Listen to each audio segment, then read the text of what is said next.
Hello, my name is Ana Karen Paz, and today's video I'm going to answer some questions for my no ordinary test for the class English 6. This is a question from the object number 3. It's an year as an academic subject. So let's get started. The first question says, identify the major debates within AR.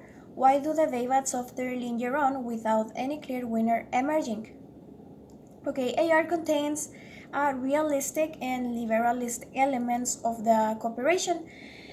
These elements can be collapsed in a single theoretical synthesis. They also emphasize human rights and cosmopolitan features of world politics. They defend the traditional approach in the AR. Second question, which are the established theoretical traditions in AR? How can they be seen as established? Okay, currently a fourth debate is underway in the AR. It involves an attack of established traditions by the alternative approach, sometimes identify as a post-positivist alternatives. The debate raises both methodological issues, how to approach the study, and substantial issues, which issues should be considered the most important ones. Some of these approaches are so reject the scientific claims of neoliberalism and neorealism.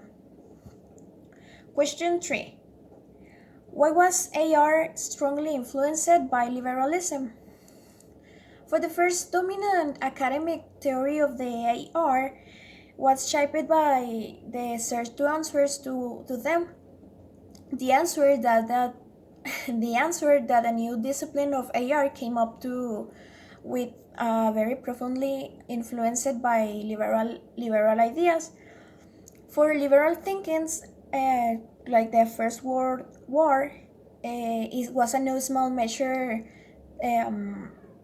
attributable to egoist or short-sighted calculation and miscalculation and autocratic leaders in the heavily militarized countries involved, especially Germany and Austria.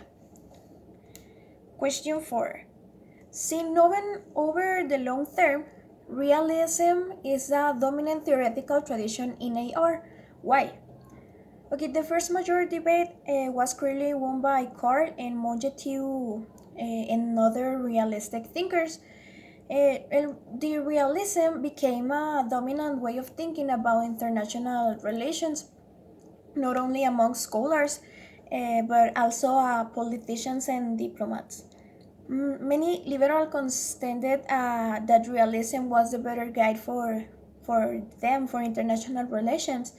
In the 30s and 40s, and they saw this an extreme abnormal historical period. Liberals, of course, rejected as a deeply pessimistic realistic idea that humans playing bad, and they had some strong counter arguments that effect. And the 5 questions say, why do scholars have pet theories? What are your own theoretical preferences? My own theoretical preferences, starting from that question, is about liberalism. Why? Because they expose an idea that the way the array of views of generally support the limited government, like individual rights, including civil rights and human rights, the capitalism or free markets and democracy, even secularism, gender equality, racial equality, internationalism, freedom of speech, etc. There are a lot of things to liberalism support, so that's my preferences.